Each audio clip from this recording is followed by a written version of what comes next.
If you look at the biohacking world right now, those idiots are loud and they have followers and they are parasites and they're vampires. And there's a lot of that energy in this biohacking community right now. Convincing people to live forever versus immortalizing your consciousness, to me, is the difference between God and Lucifer. Dr. Pedram Shojai is a New York Times bestselling author and physician of Oriental medicine.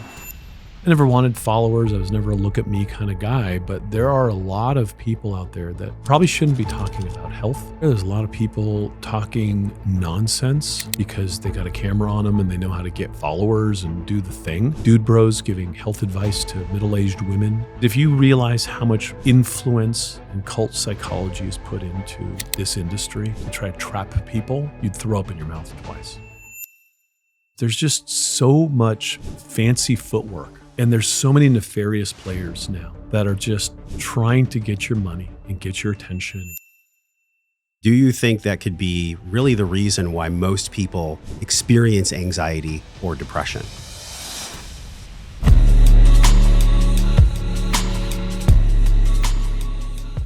You said we're living in a parasitic universe. What did you exactly mean by that? That's not a Pedram original, actually. If you go back to the Gnostic gospel, pre-Christian Gnostic gospel, they talked about these transdimensional entities called the archons that didn't live in an embodied universe, but were parasitic and fed off of our energy, our thought, our emotion, and that they pulled energy from reality that we live in order to survive. It's like a fungus growing on a tree. And I just remember reading that being like, what are you guys talking about? And it was a big part of their thesis. And then it just, in all the shamanic work, everything that I've done, there's this parasitic energy that feeds off of life. And life has its own flow and its own direction. And life flows from the crown to the root. And life creates more life and creates these stable fields. And living to empower life and turn on and become more alive is the name of the game. But if you look around you, everything on TV, trying to grab your attention, trying to get the money out of your pocket, trying to exploit you for sex, and all the things that are out there are parasitic entities and or energies trying to pull your eyeballs away from your life and into where they want your attention. And where your attention goes is where your energy flows. So if that isn't vampirism, I don't know what is.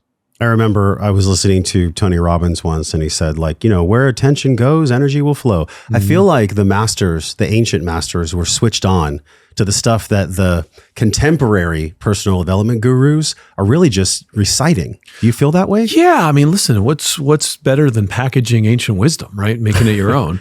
And so this in Chinese medicine, in Taoist philosophy, we have Jing, Qi, and Shen. Jing being the essence, your DNA, like the essence of your body, what you kind of came in with. The Qi is the energy of the metabolic process that's life, and Shen is the spirit or the mind. And the Qi always follows the Shen. So where you focus the Shen is where the energy congeals, and then eventually, if I focus on building a shed in my backyard and I put enough mental energy into it, then I finally take the energy I exchanged for time and money and go buy some lumber and then bring more energy to it. And I could go manifest a shed in my backyard, right? And so I can create with sustained attention anything. But if I don't have my own attention on my own life and reality, and my attention is being gamed away from me and into what Toyota wants me to buy, any of it, am I really living for myself or am I living for the parasites? I was on a walk today. I do a weighted walk vest in the morning. And sometimes I'll just pop on live and I'll just do stream of consciousness. And I said, you guys, I hope you know, we're being played. But once you know you're being played, you're empowered with the knowledge that you can change it. How do you think we're really being played? In every single possible way possible. What's top of heart for you, though, when you really feel like we're being played right now? We're being played with our emotions through the media. There's bad guys everywhere. There's blue team, red team. There's all this stuff that's happening in the sphere of media and social media. It is all designed to evoke an emotional upheaval and get us to just not be sitting on our perch, to get us on tilt so that we can be influenced by emotions instead of reason. And so, I mean, that's been going on for a long time. We're just better at it now. But we're also being played through the food system. You eat traditional food system foods, you're poisoning yourself, you're killing your microbiome, and you're disrupting the life force that then becomes the basis of your ability to be a conscious person on planet Earth.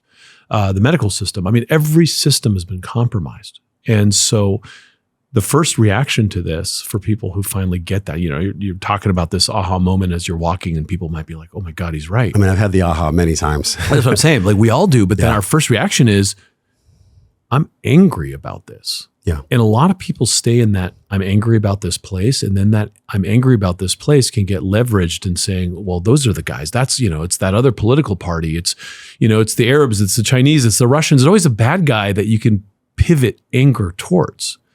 But that anger becomes misdirected because what it really should be is a call to action to wake up to your eternal self and spring the trap. Because if you just get angry and pissed off and jump into some fight, you're still in the matrix, bro. You essentially have kind of come out of retirement a bit for the writing of your new book and also to do this podcast in a way. You just moved to Austin. Why do you feel like right now in our human evolution that you really need to speak louder than you have before? There's a lot of bullshit out there. There's a lot of people talking nonsense because they got a camera on them and they know how to get followers and do the thing. I never wanted followers. I was never a look at me kind of guy, but there are a lot of people out there that probably shouldn't be talking about health. Dude bros giving health advice to middle-aged women, people talking about philosophy, making up stuff, plagiarizing stuff. And so I kind of got called out saying, look, you're temple trained Taoist abbot. You've done the work. You're the guy that should be speaking. And these like self-development, personal guru types are just out there saying untethered things and giving bad advice. And so, I had to stand back up and be like, whoa. What are you saying, bro? Yeah. Right. And so, and I'm introverted. I'm a family man. I don't really care to be on, I'm not trying to like be that guy. I just got shit to say. And here I am. I got to say it now. Right. Like this is what pulled me back out. Yeah, there's this concept of sedation that I've dealt with in my life. And my audience knows I had a journey with pornography, and whether it's porn or shopping or overworking or you name it, like fill in the blank. I think the sedation hooks come in really early for people. I was born in 1980 in La Mesa, California, which is like, geriatric ward. I was raised on welfare. So money was evil, don't trust people, hypervigilant nervous system. There was a lot that I got to uncover for myself. Now, notice I said got to, because I think language is where the hooks come in first. I wonder how deep you've gone into neurolinguistics, and especially with your Taoism training. How major is language for you, the way you speak to yourself, the way you speak to your children, the way you speak to your audience, so that you can help them be really guarded from the hooks of sedation? One of the kind of original translations of the word Genesis is, as I speak, I create. And so our tonal emanation becomes our reality. And the words are intermediary for us to try to translate the assembly of our consciousness, looking at these qualia in a reality that we're trying to make sense of and drawing pictures and stories to survive. And so if you can deconstruct language in general, I think linguistics is one of the most, is a fine art, right? Like it's important to understand linguistics. Yeah. And if you could deconstruct language in general and then the language that you carry within your own self-talk, you can unravel and undo most things. You still can't eat Doritos and live like an asshole. You got to eat well, you got to breathe right, you got to do all these things. And then as you start to deconstruct the way you speak with yourself, and the story you tell about yourself, and the places you pin yourself because of past fears or survival mechanisms, you can then free yourself from all of these perceived bars that you think are keeping you in a prison. Was the beginning of this awareness your start in Kung Fu and in the martial arts? Did that start to come online, how you speak to yourself? I mean, you've even said that for 6 months you would just stand in horse stance. And that was your training to just even try out for a white belt. This is like very serious training for people that don't know martial arts. You've gone very deep.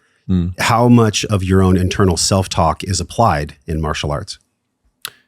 Every time you tell yourself this hurts and I'm going to get out of this stance, right? Every time you tell yourself this is too hard or I'm tired, those are words, those are narrative trying to empower and get clicks or votes for your weakness.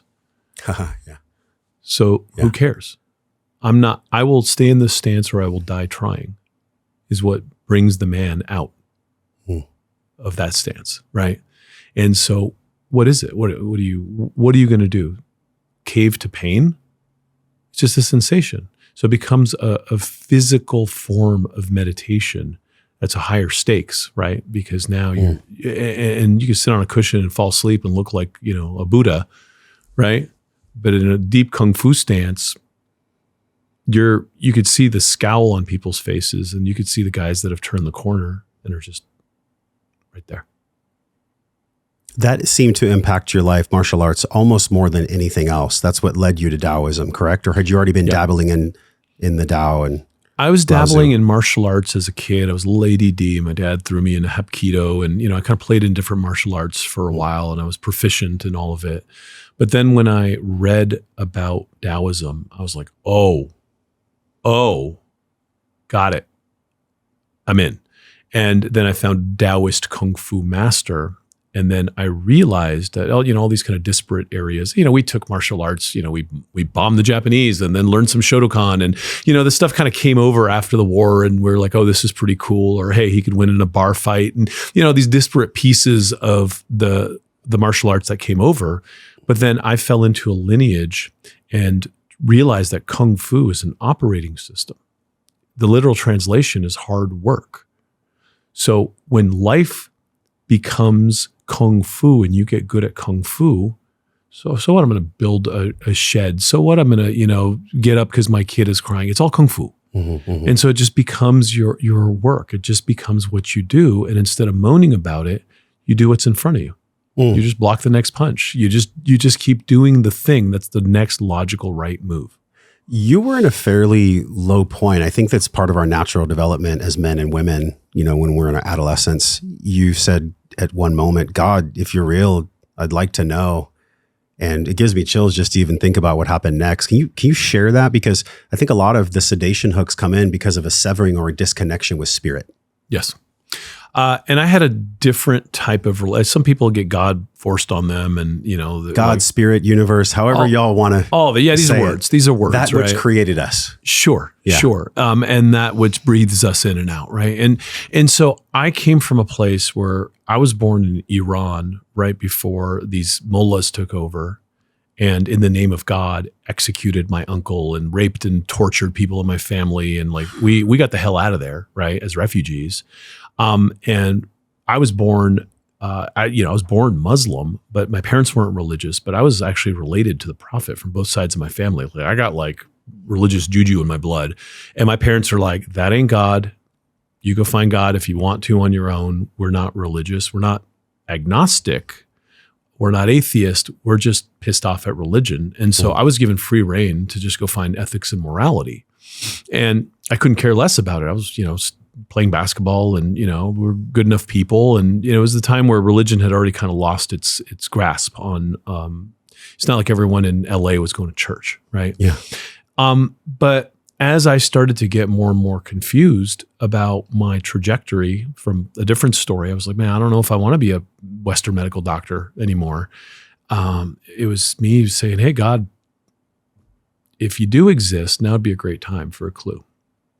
And he threw a book down, frankly, right? Like a book falls out of a bookshelf, and that's not supposed to happen. Where were you when this book fell? University Research Library at UCLA.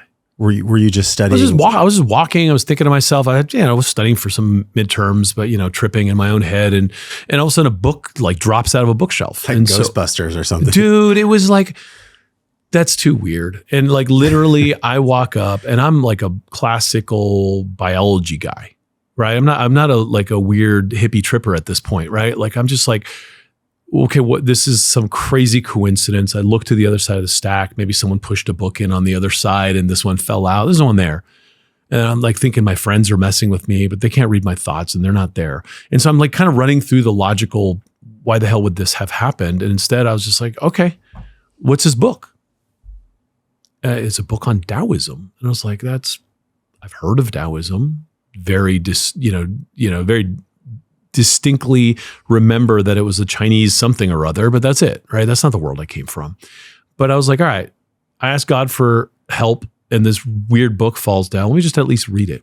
And it was just like a page turner of like Jedi stuff from like a guy's account of growing up with his master in China. And like, he's a credible lineaged guy. And I'm like, what is this stuff? And I was like, man, this feels so true. This feels so right. And then at that point, I was just like, well, I'm in. Where can I learn this? Found a Tai Chi teacher and was like, oh my God, what is this? I feel my hands. And then I just kind of went down the rabbit hole and found a Kung Fu master who just passed, by the way. I'm speaking at his memorial next week. And I walk into the studio and, there's all these guys doing this stuff. And I was like, oh, this looks pretty cool. Different than what I had learned. And he just turns around, walks across the whole studio, comes straight to me and goes, I've been expecting you. And again, I'm like, that's weird. Yeah. And he's just like, come on, let me show you around. And next thing I know, I'm like, wearing a white sash and in this thing for 30 hours a week, crossing hands and doing kicks and learning how to breathe. And I felt so alive doing this work that I knew it was right. Like I'd found my calling. And my parents, these poor immigrant parents that are like, you were going to be a doctor, and they're like, you're doing all this like witch doctor stuff. I'm like, look, don't worry about me. I'm not going to hit you up for money. This feels right. I got this. When you were there, those are two big breadcrumbs, the book and the sensei coming to you. Is it sensei? Is that Sifu in Sifu. Chinese? Yeah, Sifu. At that moment, looking back, can you feel your energy flow at that time? Did you have anger towards God because of what happened in Iran? Did you have doubt of God in that moment? My parents insulated us enough and they didn't bang us over the head with God, right? Like, cause I came over here and all these people were like, well, you got to go to Sunday school. And like, God was like an obligation and, you're supposed to fear God. And I never knew like the love of God conversation, right? I just knew guys that were just like, oh, I'm in trouble with the nuns, right? And so the God vibe that I got as an immigrant looking, from the outside in on my friends that had God in their lives was like a bunch of rules and you're going to go to hell. And so that didn't really feel like, oh, that's yummy. I want that, right? Same. I didn't like Same. the love of God thing came later through my own discovery of, the teachings of Christ and all the things that you learn if you get past the bullshit of the religion, right? So I think my parents did a pretty good job of insulating us from all that and just being like, learn English, learn math, you play piano, you do karate. Like they just did and they were scrambling, right? We lost everything. We started over and they were paying it forward into the next generation, which was myself and my sister. So how many decades ago was that? I was born in 75. We got here in 78, 79. So, I spent my 80s trying to find my way in like this world, called LA. And by my 90s, I kind of figured it out. And I realized that people leave you alone when you get good grades. So I just became a straight A student and was top of my class and went to my university of choice. And I could be doing crack in the bathroom and nobody would even care because I was a straight A student. Like I got away with whatever. And I didn't do crack in the bathroom, but I'm saying you can get away with stuff if you show up on the right scoreboards in the right way.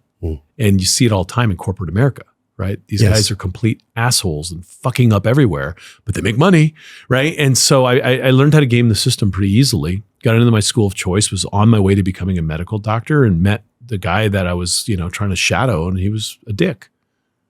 And he wasn't happy. And he didn't have ethics.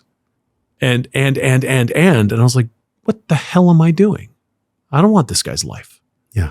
What track have I been on? Right? I was 6 years away from joining some golf club and, getting, hey guys, right? Just all the bullshit. It was all Matrix. And so I was intelligent enough and probably emotionally wounded enough and not had healed any of that, right? Like I didn't have any trauma therapy or anything. We were lucky to be alive. So all of that soup came together in an explosion where I was like, wow, I'm going to do this stuff. And I did. And it took you on such an incredible path, going from the traditional medicine path to then being a Chinese medicine doctor. How long have you actually held that title? 2001, I got my master's, then I got my doctorate a couple years later. But then I took a big sabbatical and went to India. I studied with the Dalai Lama. I sat with the Karmapa Lama. I went to I went on sabbatical for 6 months, India and Nepal. And then I went on a lot of sabbaticals because the Taoist training was, and I'm like, look, man, I'm not dropping out of school for this. And they're like, of course you're not, right? And so I became part of the lineage, and I had to just kind of show up and do the work when I could. But then I had a quarter off every year, and that quarter belonged to them. And he'd be like, okay, here's some breath work exercise. I want you to go fast on nothing but water. Go hike into the woods, find like a river and find a safe place, call it home, fast for 5 days, and then do this practice and come back in a couple weeks and tell me what you learned.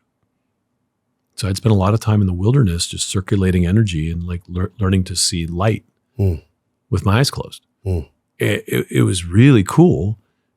I don't know very many people who have had these experiences, so it's hard to even like relate when, every once in a while I meet another wizard and it's like, oh my God, you know that so-and-so, and like we'll talk for hours. You can see light with your eyes closed? Yeah. Yeah. Right. You could close your eyes and push yourself to the other side of the universe. And I mean, these are all practices that the ancients understood. Yeah. And that they would place their adolescents, especially young men, they would go through a vision quest. I've done 2 vision quests. So I've never seen light with my eyes closed, but I've hallucinated and talked to my grandfather, who was deceased in 2000 and had full-blown spiritual awakenings out there with nature, just with water for 4 days. So I can totally relate to what you're saying. Yeah. The reason I'm saying that is because that was the beginning of me letting go of my anger and my resentment towards God. And I think, begets my other question of like, when society's hooks come in, I think it's because we either don't have a relationship with God, creator or spirit, or we've been taught not to have one, that God can't be trusted, that God isn't real. So many people have that moment like you had with the book, but they don't get the book dropped. And then they use that as unconscious evidence that God isn't real. What do you think from your sphere now that the price we pay for not having God in our lives or not having a connection to spirit? What's the real price of that we're paying? Look at the news. And I think this is where there's like this conservative resurgence, and people are like, you know what? This is what happens when you have a godless society. Yes. And, there's no governor on this. Everything can just go, and you could just be what you want and do what you want. There's no ethics. And so I think that we've had a tremendous price to pay for it. And I say that very guardedly, because there is a lot of orchestration still by the middleman that disintermediates your relationship with God. Who's the middleman? It could be the church, it could be the temple, it could be the mosque, it could be whoever you follow. The middleman is constantly jumping between you and your relationship with God and telling you how to interpret what the infinite is trying to tell you if you would shut up and listen. And they're telling you so loud you can't shut up and listen. And so the word God has a lot of energy on it. And a lot of people have God intercepted. And people have done horrible things in the name of God, obviously, sure. Right?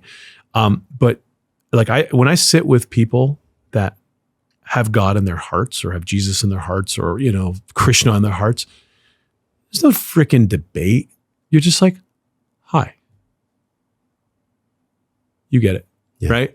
And the people that are just talking and frothing at the mouth, and there's just a lot of bullshit out there, and you could tell that they're just being puppeteered by the archons. They're being puppeteered by the parasites, and they're not on team God. They're using God as part of an agenda, and so it's very difficult talking about God for people who don't actually have God in their hearts.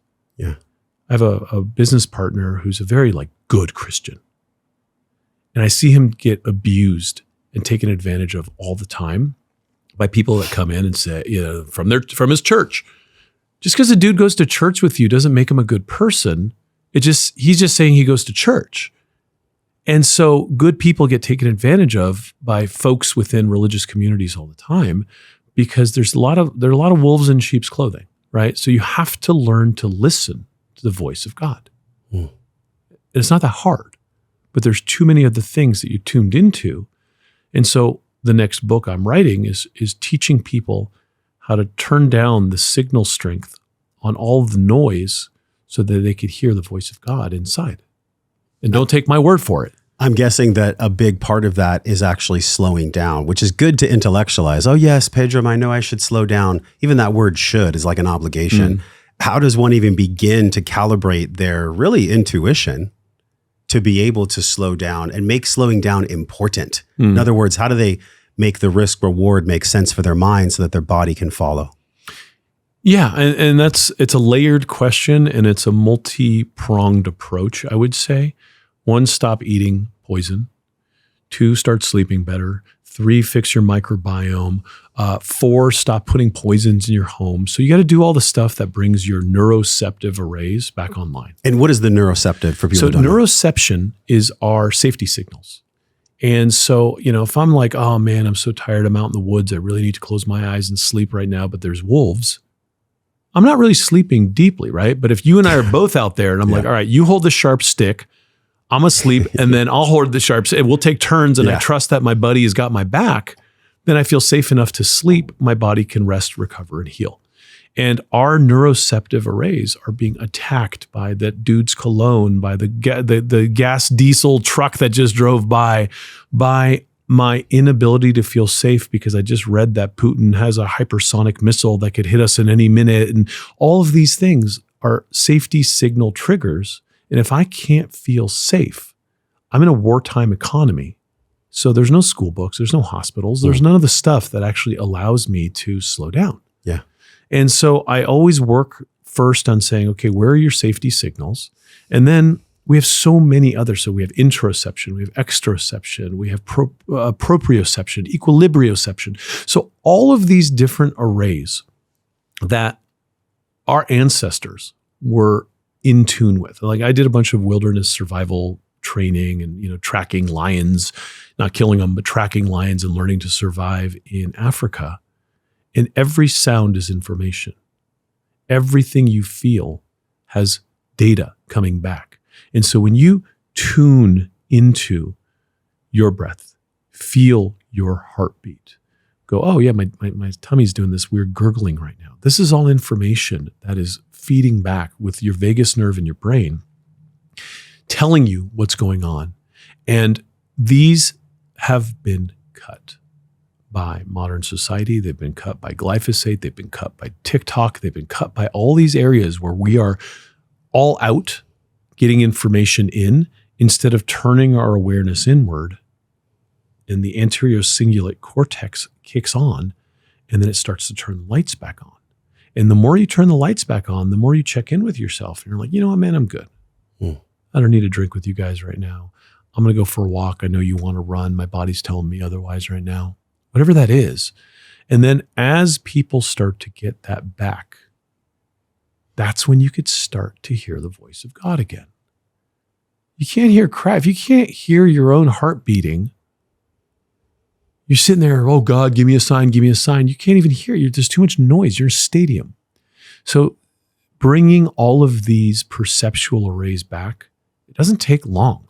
If you're drinking your coffee, feel the heat of the coffee on your hand. Feel the texture of the creamer as you're sipping it. Smell it. Feel your feet on the ground. That's already 4 of your sensory arrays. Feel it going down and swallowing.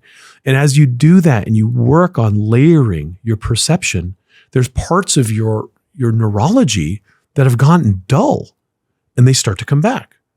If all you do is sit in square rooms and look at flat walls and walk on concrete, you're missing the contours of planet Earth that we evolved for hundreds of thousands of years walking on and getting proprioceptive information. So wear some shoes that don't have too much fill and go for a hike and feel the ground under your feet and feel yourself going up a hillside and let your brain come back online. And so all of these things become part of what we need to do to jumpstart this biosuit that then becomes an antenna for the voice of God. This is so good. And I love that you went through these stages because most people get into traps of, I can't meditate. And then they fall into a shame spiral that they can't meditate, but they're trying to meditate with like a fire alarm going off, the food, the chemicals, the things you mentioned, that static. The fire alarm has to be turned off before they can meditate. I'm sure you've talked about this a lot, but for somebody that's in a shame spiral of like, Pedram, I know I should meditate, but I can't. And so I'm looking at breath work. I always say that breath work is for people that can't meditate. I got that from one of my instructors. Breath work is really good, but some people are a little averse to breath work. It can be very emotional. There can be things that come up from our tissues. Can you talk about the fire alarm and the shame spiral with meditation and what you've seen in multiple decades with people putting themselves in that shame spiral? I will start with a confession that I come from a history of being a shitty teacher and a shitty doctor because of this very thing. Is people would come in and I would be on this side of that shame fence being like, what do you mean? Like, you're not working hard enough. Like, you sit down and meditate. What's wrong with you? And then I at one point was like, why am I getting pissed off at my student, my patient, whatever? And maybe just maybe I can take at face value what they're saying and then help troubleshoot and see why they're saying that this is happening. And it led me down this real empathic path of just like, holy shit, you can't meditate because your gut lining is torn. Look at these zonulin levels. If your gut is torn and you have, so one of many examples, but like, let's just say you have a tear in your gut lining, you have leaky gut, and you have the wrong kind of bacteria. So you have gram-negative bacteria, which harbor in a standard American diet. You have gram-negative bacteria that are thriving, and you have had gut permeability for more than 6 months. What happens is the lipopolysaccharides coming off these gram-negative bacteria get through the leaky gut and get into the bloodstream. That becomes something called endotoxemia. We now understand that 80, maybe 90% of chronic disease is downstream from endotoxemia, which means the bad guys are jumping the TSA line, the alarm bells are going, and you're sitting here thinking you're going on vacation to Hawaii and this airport's on lockdown. Of course you can't meditate. There's alarm bells going off and your body doesn't speak English. It speaks anxiety. It speaks inflammation. It speaks unrest. And you're like, oh, I don't know. I should, maybe I'm not taking enough kava. Instead of being like, what the hell did I just eat? And why am I on fire right now? And so I've actually gone backwards from monk to doctor, back to monk many times in my career where I'm like, oh, well, okay. I will take that at face value. Here's a gut permeability and food sensitivity test. Let's figure out why you're having these reactions. Let's look at your toxicity. Let's fix your sleep. Let's set the table. And then 9 times out of 10, these people are like naturally meditating again. Shame on me for not listening to them in the first place, right? It's that whole like sensei, like I'm the doctor, you don't know what you're talking about. And so like I've had a lot of personal growth in my ascent as a practitioner to just be like, humble yourself, listen to what they're saying, dummy. Has that been the biggest change of your personality, this journey from doctor to sensei to back and forth? Yeah, and in between, inject a couple kids if that ain't a kick in the teeth, right? Where it's just like it's hard to dad, man. It's hard to dad while doing all this stuff. And so every day it's my kung fu. You're like, okay, where am I taking myself so seriously? And where am I being rigid with what I think I know versus listening to the person in front of me? And how do I humble myself and just perceive what the solution set might be for this person given their circumstances? I wonder how much of the anxiety and children's labels that are put on for health conditions really come down to this downstream from leaky gut. It has to be a high percentage. And so the literature's coming out on this now, and the world's 20 years behind, which means we're going to lose another generation or two of kids. I mean, I'm trying my best to get this information out there. But that's absolutely it. It's like the glyphosate's killing so if you're eating out, you're getting a lot of these pesticides that are killing your microbiome, and then the bad guys reside. We have so many food sensitivities. We have so much stress we're putting on these kids. We are poisoning them with the food system. And then when they're showing reactivity because their body is at unrest, you take them for a neuropsych eval and they're like, oh yeah, this looks like ADD. This is ADHD. Here's the shit. Get out of here. And so they're getting on this conveyor belt because now they're going to go back to school, go through some shitty education, get a job for McKinsey, and take over some company that fucks with its financials. Like, the whole damn thing is a joke. Instead of saying, what is wrong with my kid? What did they just eat? And the problem with this is people are like, well, they don't have any allergies, right? That's IgE mediated immunity. What we are finding is it's IgG and IgA mediated, which is, if I had gluten 3 days ago, my joints hurt today. That's really hard to trace back, because guess how many meals I've had in the last 3 days? Was it last night not getting sleep? Was it, it's human. There's too many variables. And so I have learned that 3-4 day period, it's 1 to 3 day latency, creates so much ambiguity that it's almost impossible to know unless you're on a very strict elimination provocation diet for way too long. I personally can't eat honeydew. I didn't know that. It's like, oh, I feel kind of depressed and inflamed. Oh, it might be my old, million martial arts injuries coming back. I don't know. I don't feel great today. It was honeydew 2 days ago after dessert at Frank's house. And I'm good at this. It's really hard to put 2 and 2 together. So I've just become a strong advocate for testing. Literally, I send tests to friends and family all the time. Like, we put my students, I'm like, test your gut. What is the preferred test? Is it the LEAP MRT, or which one is it? I've been using KBMO's Fit 176. I think it's a great test. The guy who invented it came up with the original HIV test. And what I was able to do, because I was using this so much in my practice, was negotiate a discount for my folks, because the problem, and you know this problem well, is, okay, yeah, I heard I was supposed to go to a functional medicine doctor. This guy's got an 8-month waiting list. It costs, $1,200 to see him. Then he's going to do a bunch of expensive tests. Yeah. And so I hate that, because it makes it inaccessible to people. So what I did is I went to the CEO of this company. We sent him a lot of business and done a lot of transactions with them. Like, help me make something affordable. So I was able to cut a deal where we could get the 22 foods with the gut permeability for like $200, and for a couple, like $250 extra, you get the full 176. And you can't even, that's like retail at the thing. And Dr. Shojai over here runs it through his house. And so you get it, and you get an interpretation. And I've been able to get that for several thousand people now.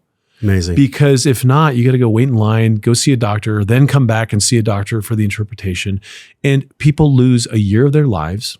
And if you're talking about my 9-year-old, that's the difference between her having confidence and her thinking that makeup is the solution to her anxiety problem. Yes. Yeah, there's Band-Aids, and then there's specialized knowledge. Yeah. And I feel like success or health or wellness is really an amalgamation of like talent, timing, relationships, and specialized knowledge. That's how I've gotten everything done in my life, right? The people that I interface with, the work that I do on myself, God bringing certain situations of serendipity, and also specialized knowledge. Somebody could try to meditate forever. They could be working out. They could be doing all the things, wearing their ring to track their sleep. If the gut permeability is not addressed, do you think that could be really the reason why most people experience anxiety or depression? Yes. Definitively, there's hands down. There's plenty of studies that show this now. Insomnia, anxiety, depression, these are all downstream. Now, I do not want to have anyone hear me saying this is the only reason. You have childhood traumas, you have adverse ACE scores. I mean, there's a lot of shit that happens to people that haunts you.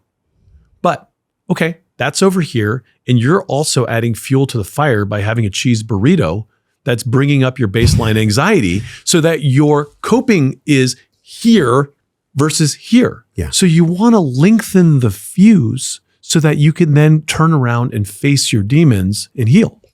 It's so good. Look, the physical part, it's on the screen right now, you guys. We've talked about this a million times. Physical, mental, emotional, spiritual, and financial. That's the lens that we speak about on this podcast. It's right here on the mic.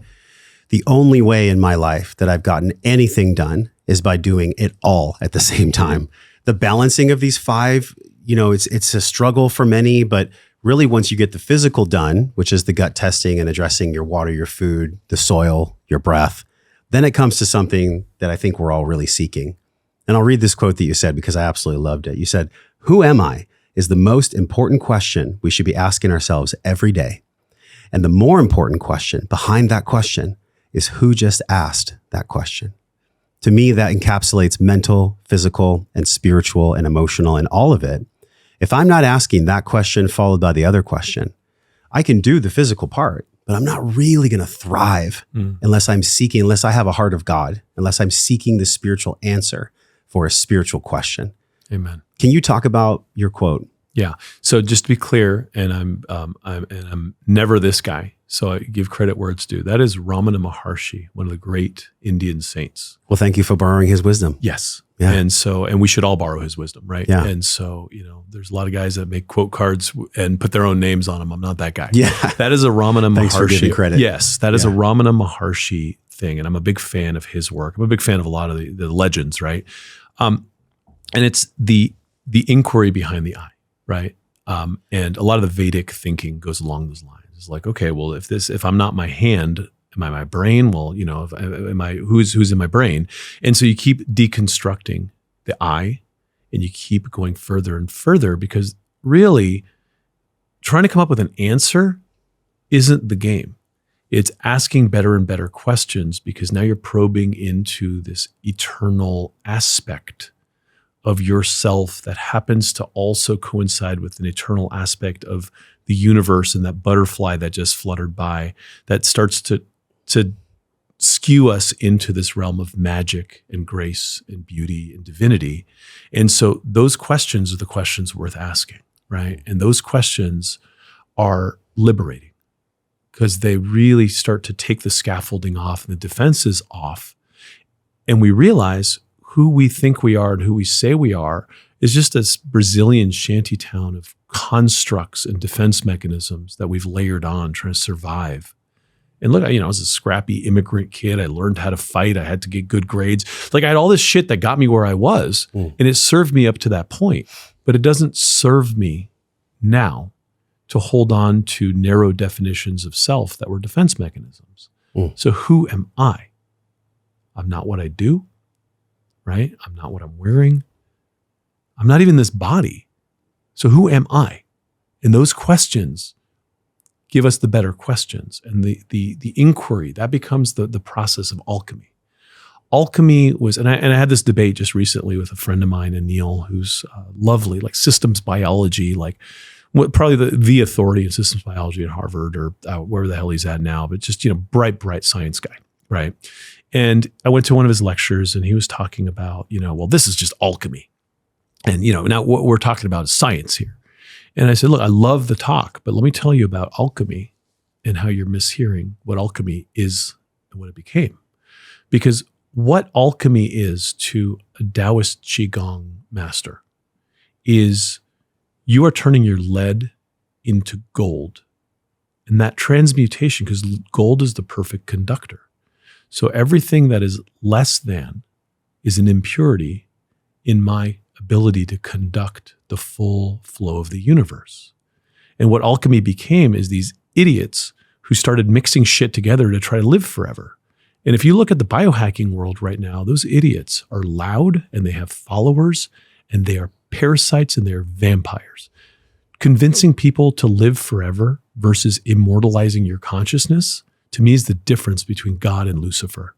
And there's a lot of that energy in this biohacking community right now. Immortalize your consciousness and you are free. Period. Try to live forever and take all these tonics and follow these idiots and do all this weird shit and drink baby blood. I mean, it's as vampirical and parasitic as it's ever been. And people follow these guys. I'm not going to mention any names, but there's some notable names out there that are making a name for themselves and doing parlor tricks and using all the like linguistic tricks to capture people. And all these tech bros and all these sheep are following Luciferian advice. And I'm sick of it. I love that you said that. And I love where we're going, because on my neck right here is the Philosopher's Stone. And I look at it more through the Jungian lens, where Jung described this process of going from the sheltered self, which you described as like someone with childhood wounds. And for me, it was hypervigilance that I'm still unwinding now.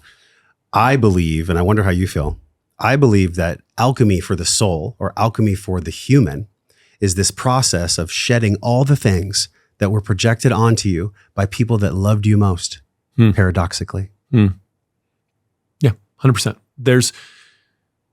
They were doing their best. My immigrant parents did their very best to protect us the best they could with the circumstances they had. And it came in with love, which brought it under the radar. And they opened the city walls and they came right through the gate.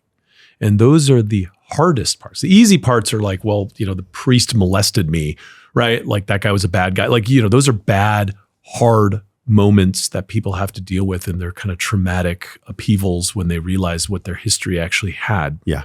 That's obvious. My mom made me anxious because of the way she worried about me and doted over me is mixed with a lot of love and a lot of tenderness and affection. But the way I behave in response to that has clipped my wings and disempowered my eternal self. So I also have to lovingly thank my mom and release that. And that's also my alchemy.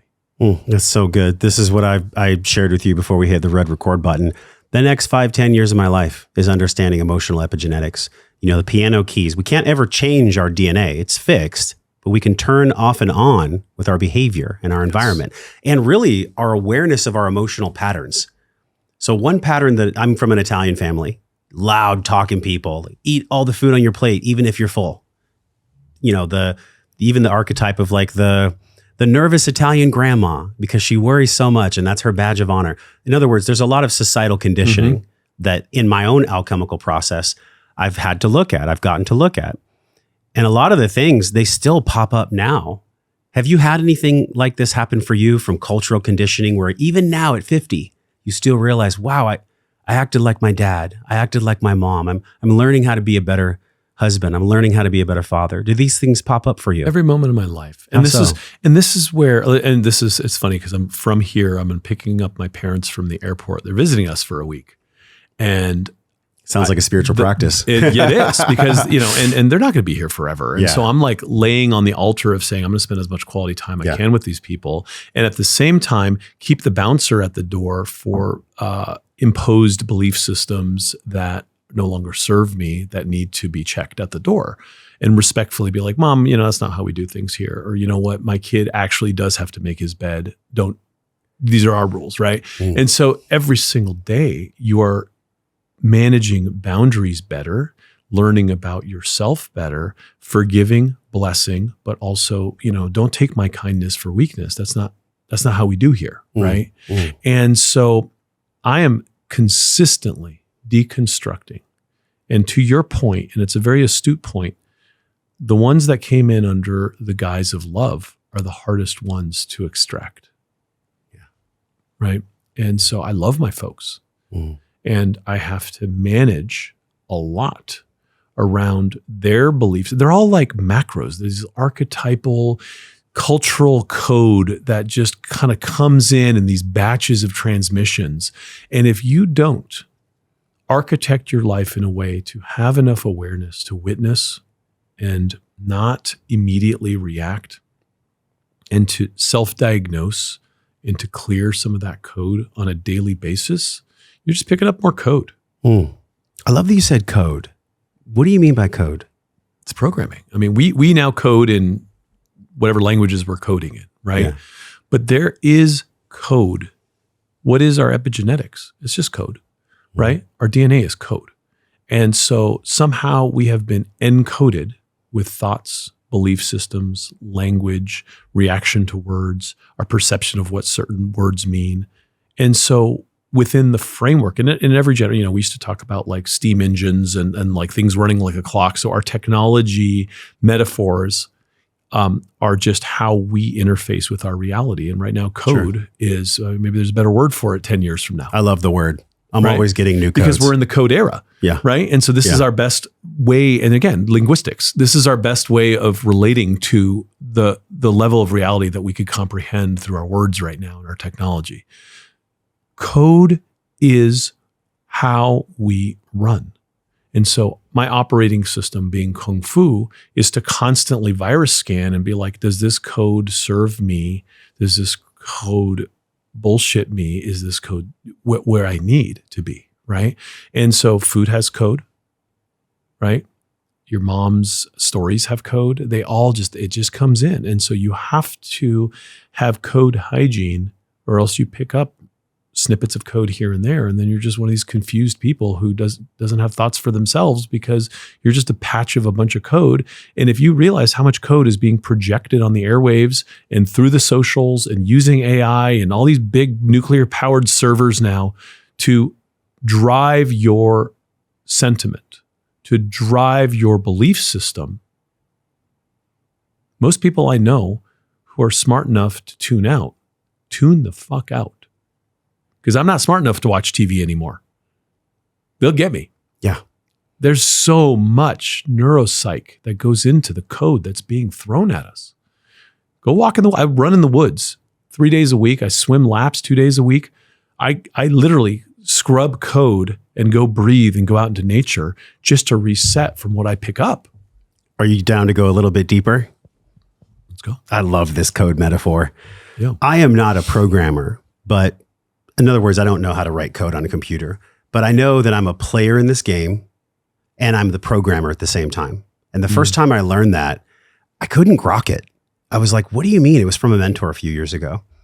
But you said something that hits this right on the head, and I love it. You said reality is the quantum coherence of microtubules inside the collagen of my glial cells that have access to the information without time and space limitation across this entire universe. That is a code, my friend. What is that code for you? That's a song of God, right? And that's the voice of creation. That is the harmonic of the entire universe that we are tuned into every minute of every single day. Should we get out of the way and listen? Now, the glial cells and the microtubules and that's the best operant theory we have through Penrose and these guys about how we have access to quantum information. Mm-hmm. But the jury's out on that. Like, people who are saying, oh, we're just bits of data and, I'm perceiving all this. It's all bullshit. Mm-hmm. I have access to quantum reality through my consciousness. And there's plenty to substantiate that statement. So then the question is, if that's the case, and I could just close my eyes or leave them open, but tap into the pulse of the entire universe or the heart of God or whatever you want to call it, what am I hearing? And I got to quiet my heart enough to hear it. And I have to turn off all the smoke alarms, not by smashing them, but by taking care of the fires so that I can be in a place where I can perceive the much more subtle and important information. So if I'm death scrolling on my phone, I've lost my soul to the external universe that is gaming my eyeballs and my energy and my consciousness away from that. And that right there, that's the devil's play. Well, there is some theory, if you look at a lot of ancient texts, that this is inherently the devil's playground and that we're here as a school of souls and we're learning how to unconditionally love self and other. Sure. Which, good luck perfecting that. There's lots of challenges. I wonder, though, if there was a grand orchestration, there's a lot of theory about us being in a simulation and maybe a simulation inside of a simulation. I personally don't give a shit about any of that. My mission here is to learn how to love myself and love others and do something that my heart is calling me for. Do you find that even people that are worried about simulation and all these different things are actually falling into the Wetiko trap by that narrative? 100%. 100%. Same with the flat earthers and everything else. It's all distortion. It's all a distraction. I'm so freaking worried about the map instead of enjoying the terrain that I'm arguing about bullshit with my colleagues. Yeah. That's what's happening with these folks. Yeah. They are perceiving something. And usually, and this is the devil's greatest trick, is as you perceive something, then you get pulled over and say, oh, well, this is so-and-so theory. This is this is that. And then you get pulled out of that feeling of connection with the divine into some abstract jack-offery about trying to describe it. That's a scientific term, y'all. That is yes. And jack-offery is probably the most common thing that's happening right now in all these circles. It's insane. People are getting blue in the face, arguing about stuff instead of sitting in that feeling and being present with spirit. And I mean, to your point, you just mentioned it, but it was called the Lucifer experiment. Lucifer was God's brightest angel. And he said, you know what, man, I could do this better and I'm going to prove it. And he created this other reality. This is just another metaphor, whether you call it code or a simulation or a hologram. And within that Lucifer experiment, the ancients say we are dwelling, and that is the bubble that becomes this reality through which we are trying to find ourselves and our divinity again. But if you're part of the Lucifer experiment and you're part of this abstraction, you keep going down and losing your attention to that which isn't real and eternal, your soul gets lost in that. So you have to wake up to your eternal self and live in that space and share that space. And then there's no difference between a Buddhist, a Christian, a Muslim, and a Jew. We're all divine.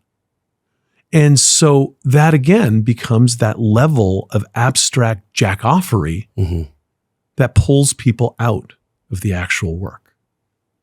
It feels to me like just a massive distortion. You've talked about signal and noise a few times already. In my life, the greatest distortions for me, and also for the audience who have written in, has been trying to keep their head above water and being in a state of constant sympathetic nervous system drive of like paying bills, responsibilities. It feels like everyone's just holding their breath essentially because of this distortion. If you had to guess from your studies and your own personal life, is the emanation of this distortion from the Luciferian experiment, or is it something else? It's from our buy-in.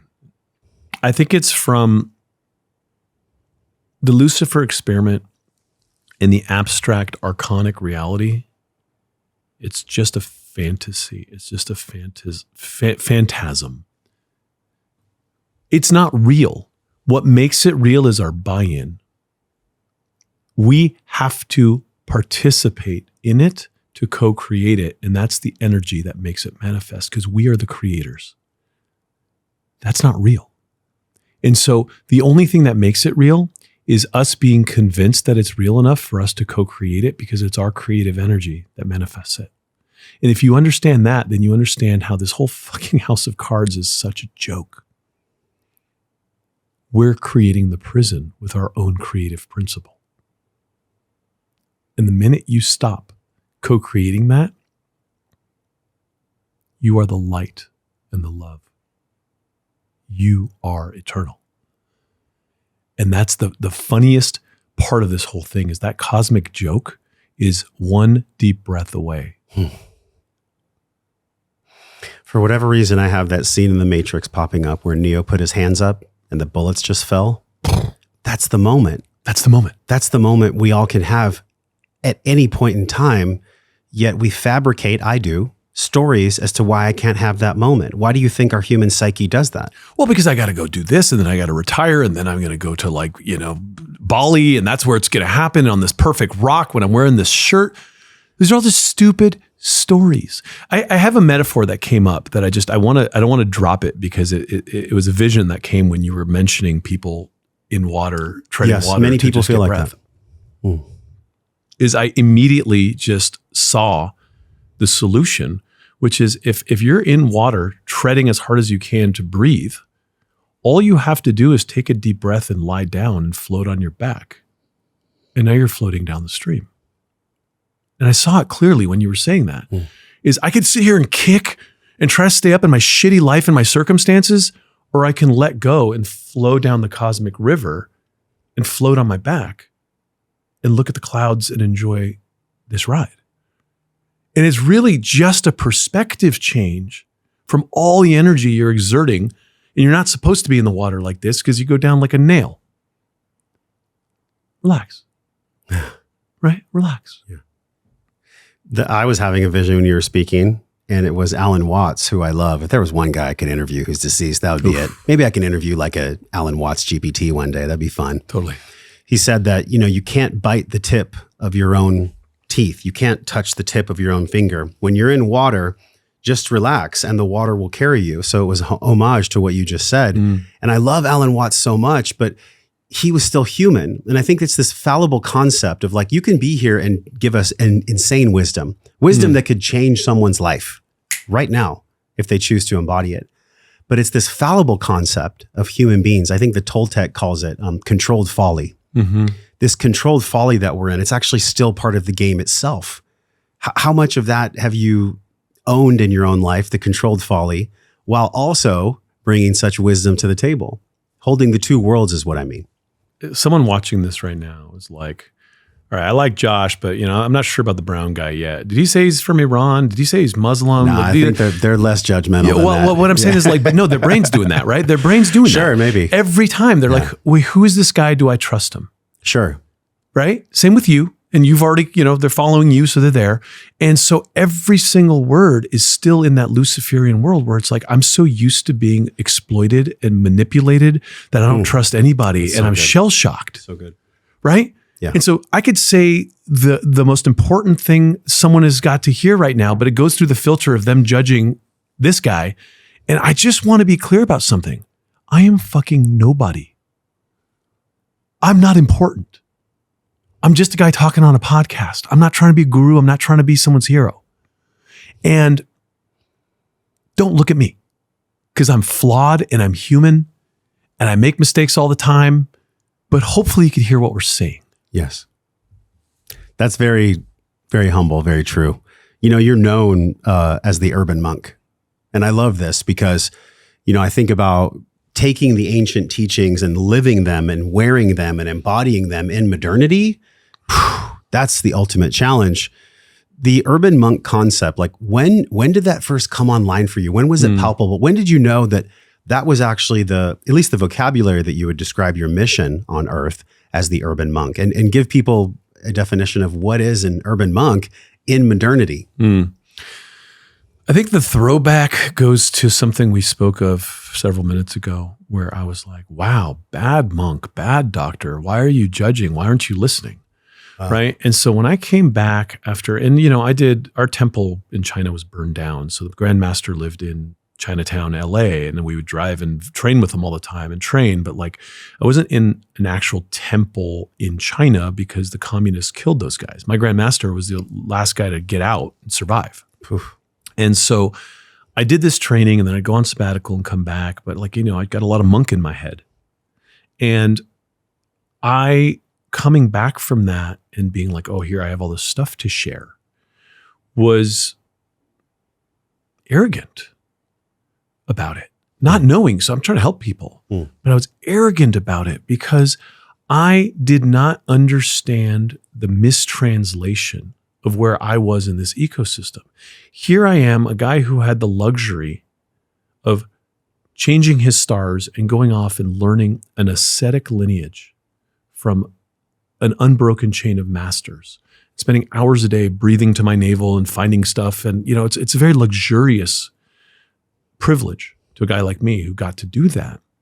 But then I would sit there and listen to someone complaining about their life. And I'd be like, well, you're not meditating for the hour I told you to meditate. And they're like, dude, I freaking have kids. I didn't have kids at the time. Right.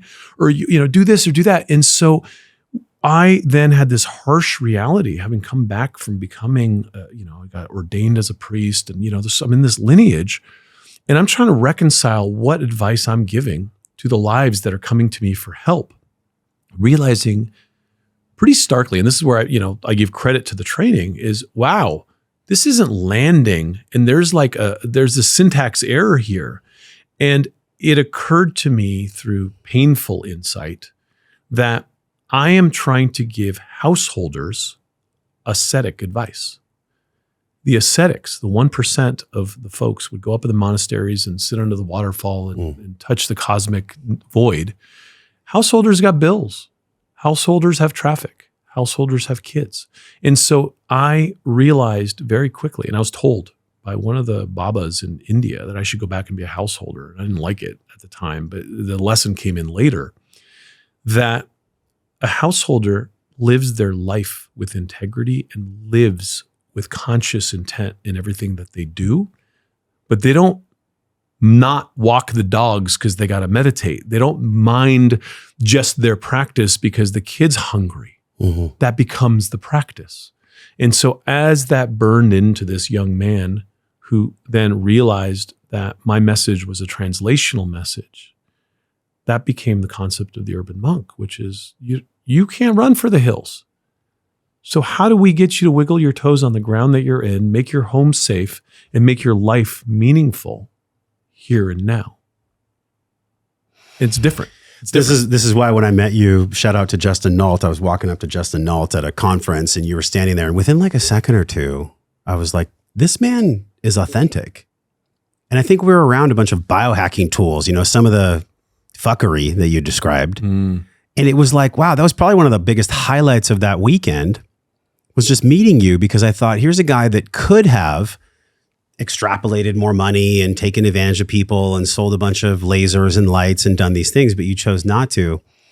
And I think it's really honorable. It's very honorable because we're in an age of people who are essentially false prophets. I've had people, you know, unfortunately, that sit across and then we've had to delete their content because I find something out about them that they were being dishonest about. And I can't share that with y'all. So we've just deleted episodes before. Good for you. The reason I'm saying this is because I think we're at an age of just a quest, an unquenchable thirst for authenticity. But it's never been so easy to be inauthentic because of how someone is presented. Do you have a starting place for people to train their intuitive faculty to know? I mean, I've been doing the work now for a while, 10 years of podcasting. I'm a dad of 2, like I'm married. That's a spiritual crucible, Pedram. Yes, sir. But for people, wherever they are in their life, is there a starting place where they can train their intuition to essentially know when someone's being authentic and when someone's pretending to be authentic? Yeah. And I really appreciate you asking that question. And I wouldn't mind spending a few minutes on this because I think this is the ailment of our age and certainly of the industry that you and I are kind of. And maybe not even ours, just all of them. Yeah. I mean, this is the Luciferian game played out now with tech, right? It's been going on for a very long time. And now even amplified by AI. Yeah. Pretending to be humans.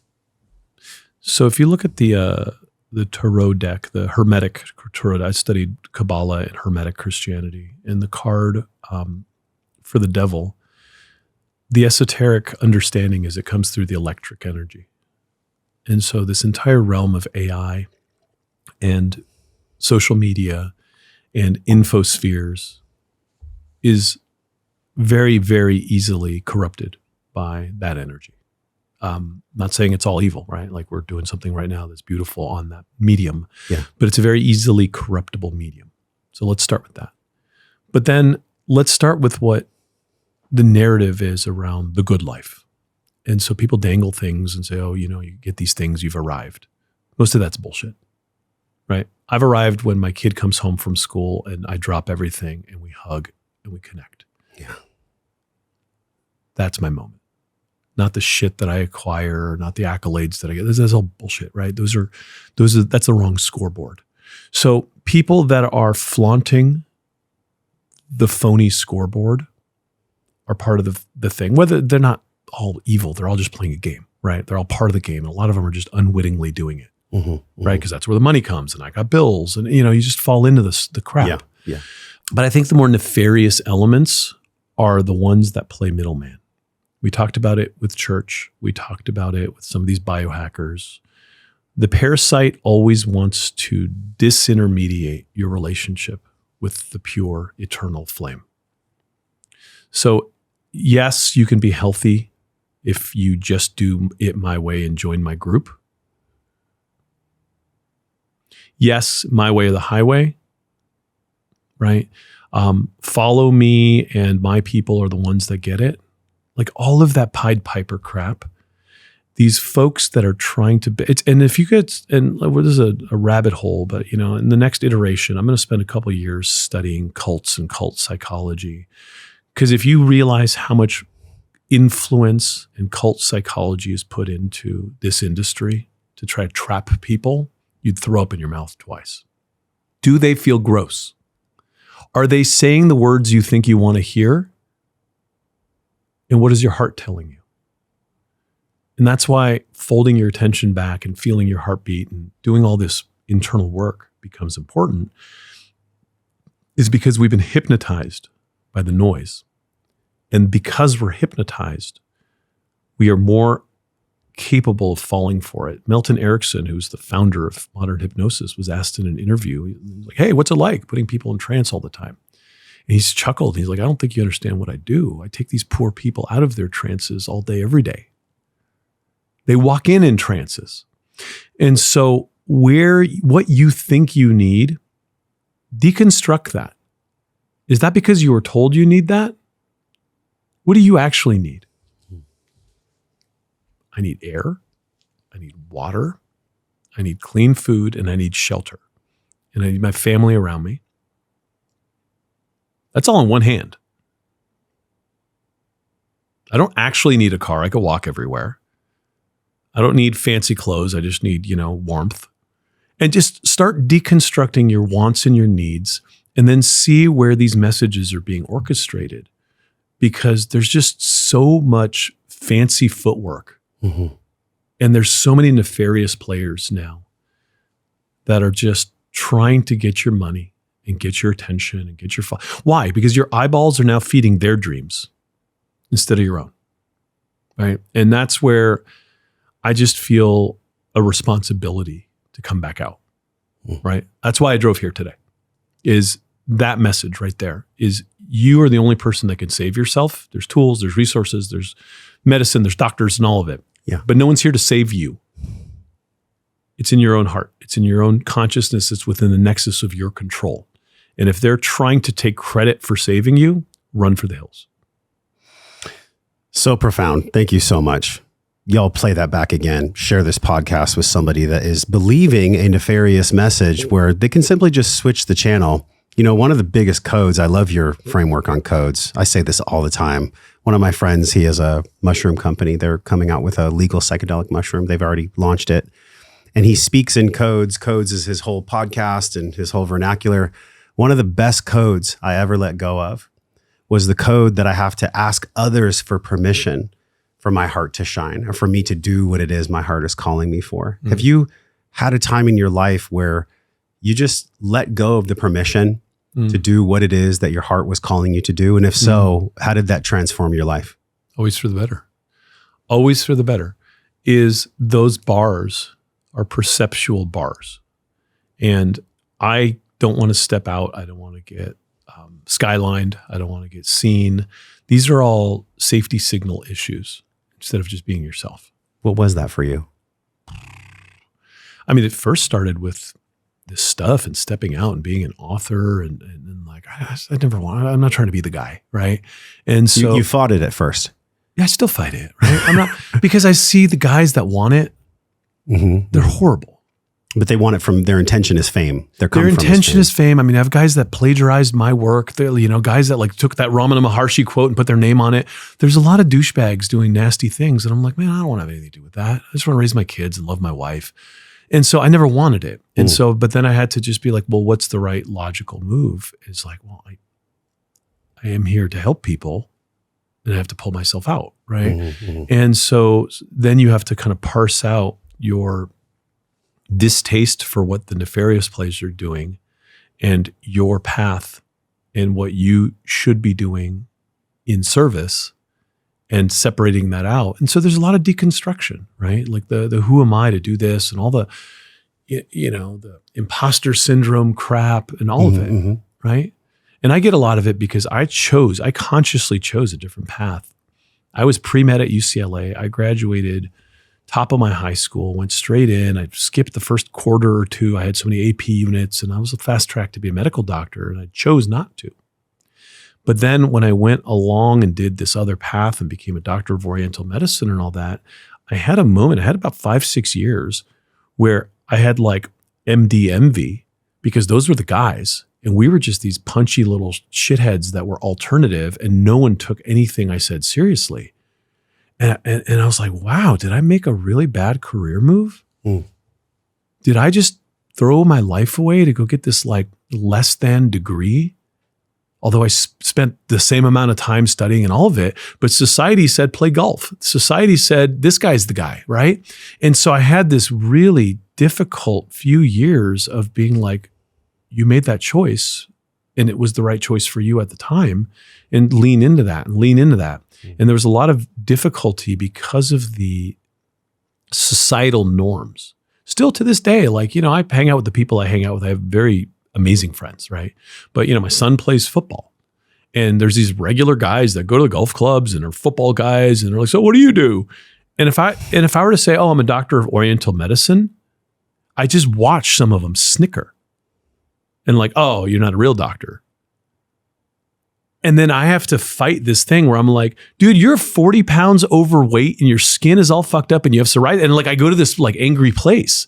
And then I'm like, oh, that's unbecoming, right? And then I just forgive them and bless. And I'm just like, yeah, nice to meet you too, right? Like, and I'm not trying to sell me. I'm not trying to sell any of it, right? And so, I mean, it's a long answer to a pointed question, but it's every single day, the urban monk still struggles with the same things everyone else does.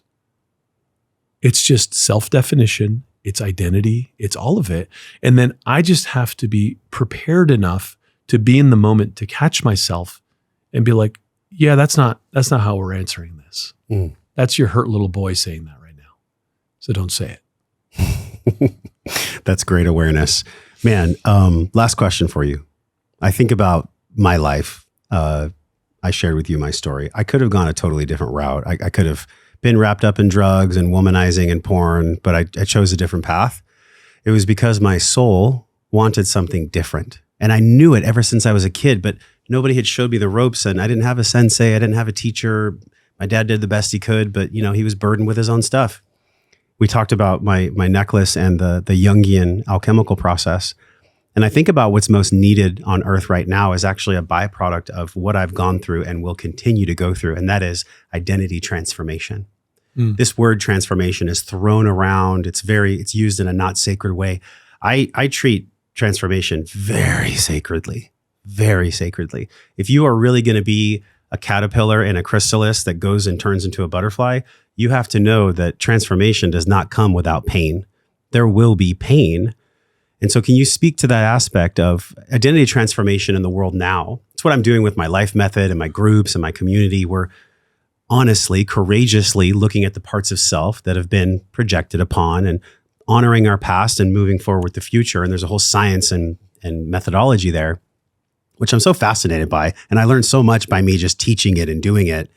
What do you believe is needed most on the earth right now when it comes to the concept of identity transformation? I think you hit it on the head. We live in a culture that sells sugar cereal to children, and we live in a culture that says Advil solves your tequila problem. And so the aversion of pain and the driving of dopamine and sugar has become the MO. And so averting pain, averting the lessons, averting the growth, and going the easy route has become the false narrative. Kung Fu means hard work. The other translation is eat bitter. Right? Interesting. And so that's how I learned to be better. Not to say I want to suffer in life, but I want to not avoid the suffering because that's where my lessons are. My school is here. The temple is here. And so transformation is an inside game. And I get this all the time. I mean, I teach Qigong workshops and, I try to help people as much as I can. And the first thing I do is say, listen, if you're here for an amazing transformative weekend and that's what you walk away with, and then you're like, hey, I want to come to, it's bad for business, right? What I say. And then you want to come to every event I do because, this is where you get your fix. You're in the wrong place. Because it's my job to teach you how to fish and get the hell out of the way. Because the transformation is their game. And they have to find where to do the alchemy in their own body, in their own lives. And so the teacher shows how to fish and has to step out of the way. The transformation is not something you could buy. It's not something you get in this podcast. It's not something that you get at any weekend workshop. It's things that you then take from this podcast or the workshop and apply to your life with your daily spiritual hygiene that then becomes transformation. More information does not transform. Beautiful podcast. Thank you for being my guest. There's a lot more there. Maybe we'll do another one when you've learned more things to share, which I know you're going very deep into the array of things in which we identify as proprioception and all the different ways that we process the world, which is a fascinating topic. It's such a cool book that you're writing. When is this book coming out? I don't know. I keep pushing it back because I'm doing a clinical trial with 150 people. We're tracking biometrics. We're tracking cortisol. We're tracking metabolic function, because the thesis is when you turn the lights on and you become more self-aware, there's an epigenetic switch that I think is actually higher than the hormetic switch that has to do with the awareness. Is it the ice bath, or is it the awareness of the pain and the ice and all of it that brings you into your body? And so we're looking at the epigenetic switches that then code for NF-kappa B shifting and code for systemic changes that lead to less inflammation and more vitality. And so we're tinkering in the lab. I don't like making proclamations. I'd rather do a clinical trial and say, here's our published data. And so the book will come out when the book comes out. I'm just nerding out right now and really enjoying it. That's a good place to be. That's pretty trustworthy as well. Where can people go to swim in your water? theurbanmonk.com. Everything's there, films, books, all of it. Y'all, share this podcast with somebody who is struggling. You have learned so many codes today from Pedram. So until we see you again, I'm wishing you love, wellness, but most importantly, peace and power. You cannot have power unless it comes from peace. We'll talk with you next week.